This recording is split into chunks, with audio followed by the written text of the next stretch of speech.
Assalamualaikum warahmatullahi wabarakatuh.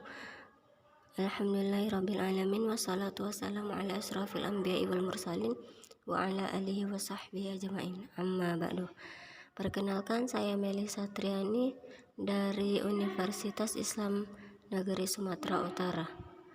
Saya di Fakultas Dakwah dan Komunikasi dari kelas Manajemen Dakwah D.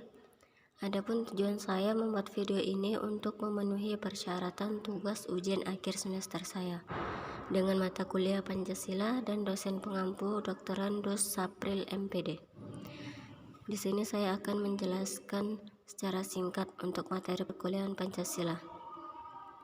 Yang pertama adalah latar belakang perlunya pendidikan Pancasila dan kewarganegaraan. Sangat penting kita cermati realitas kehidupan berbangsa dan bernegara tidak terlepas dari sejarah masa lalu. Demikian pula terbentuknya Negara Kesatuan Republik Indonesia dengan Pancasila sebagai dasar negaranya tidak luput dari proses yang panjang tersebut. Dalam lintasan sejarah, sesungguhnya Pancasila bukan suatu yang asing bagi bangsa Indonesia. Yang kedua ada negara dan kewarganegaraan. Negara adalah kelompok sosial yang menduduki wilayah atau daerah tertentu yang organisasi di bawahnya lembaga politik dan pemerintahan yang efektif dan mempunyai kesatuan politik berdaulat sehingga berhak menentukan tujuan nasionalnya. Ada fungsi negara yaitu melaksanakan penertiban, menegakkan keadilan dan mengusahakan kesejahteraan dan kemakmuran rakyatnya. Adapun unsur dalam negara yaitu rakyat atau jumlah penduduk, wilayah, pemerintahan, dan kewarganegaraan. Materi yang ketiga yaitu negara dan warga negara. Negara adalah suatu wilayah di permukaan bumi yang kekuasaannya baik politik, militer, ekonomi, sosial maupun budayanya diatur oleh pemerintahan yang berada di wilayah tersebut.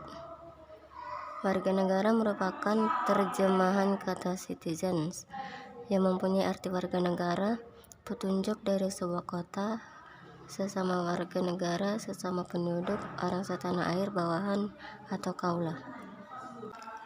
Adapun unsur-unsur negara yaitu rakyat, wilayah, pemerintahan yang sah, dan pengakuan dari negara lain. Materi yang keempat ada sistem politik dan pemerintahan di Indonesia. Sistem pemerintahan dan politik di Indonesia mempunyai sistem dan tujuan untuk menjaga suatu kestabilan negara itu. Namun di beberapa negara sering terjadi tindakan separatisme karena sistem pemerintahan yang dianggap memberatkan rakyat atau merugikan rakyat. Adapun macam-macam sistem pemerintahan yaitu sistem pemerintahan presidensial, sistem pemerintahan parlementer, sistem pemerintahan semi-presidensial, sistem pemerintahan komunis, sistem pemerintahan demokrasi liberal, dan sistem pemerintahan liberal. Materi yang kelima, hak dan kewajiban warga negara. Hak adalah kuasa untuk menerima atau melakukan sesuatu yang mestinya kita terima atau bisa dikatakan sebagai hal yang selalu kita lakukan dan orang lain tidak boleh merampasnya entah secara paksa atau tidak. Kewajiban adalah suatu hal yang wajib kita lakukan demi mendapatkan hak atau wewenang kita. Warga negara adalah orang-orang yang menjadi bagian dari suatu penduduk yang menjadi unsur negara. Adapun hak warga negara yaitu hak atas pekerjaan dan penghidupan yang layak, berhak berserikat, berkumpul, serta mengeluarkan pikiran, berhak untuk hidup dan mempertahankan kehidupan.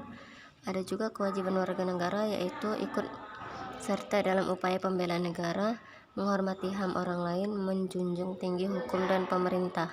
Materi yang keenam, demokrasi Indonesia. Demokrasi berasal dari bahasa Yunani yaitu demokratia yang berarti kekuasaan rakyat. Demokrasi berasal dari kata demos dan kratos. Demos yang artinya rakyat dan kratos yang artinya kekuasaan. Menurut Kamus Besar Bahasa Indonesia, demokrasi adalah gagasan atau pandangan hidup yang mengutamakan persamaan hak dan kewajiban serta perlakuan yang sama bagi semua warga negara.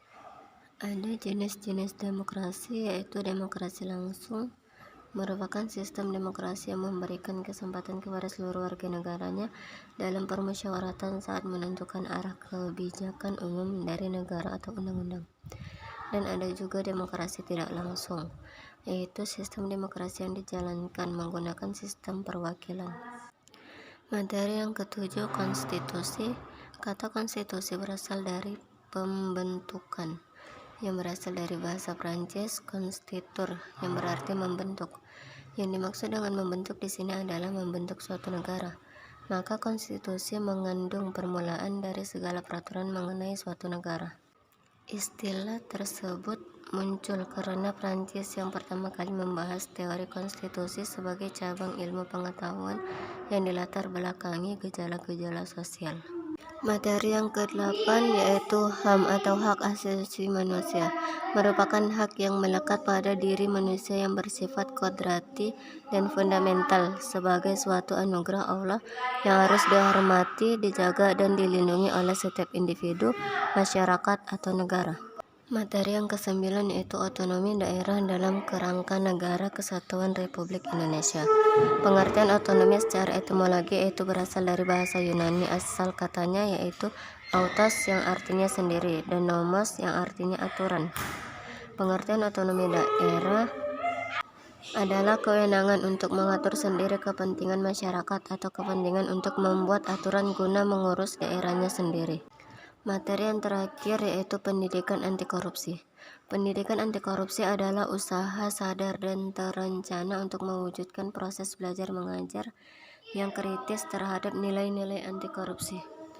Korupsi adalah suatu tindak perdana yang memperkaya diri yang secara langsung merugikan negara atau perekonomian negara. Jadi, unsur dalam perbuatan korupsi meliputi dua aspek. Aspek yang memperkaya diri dengan menggunakan kedudukannya dan aspek penggunaan uang negara untuk kepentingannya. Mungkin itu saja yang dapat saya sampaikan. Kurang dan lebihnya saya mohon maaf. Kepada Allah saya mohon ampun. Wassalamualaikum warahmatullahi wabarakatuh.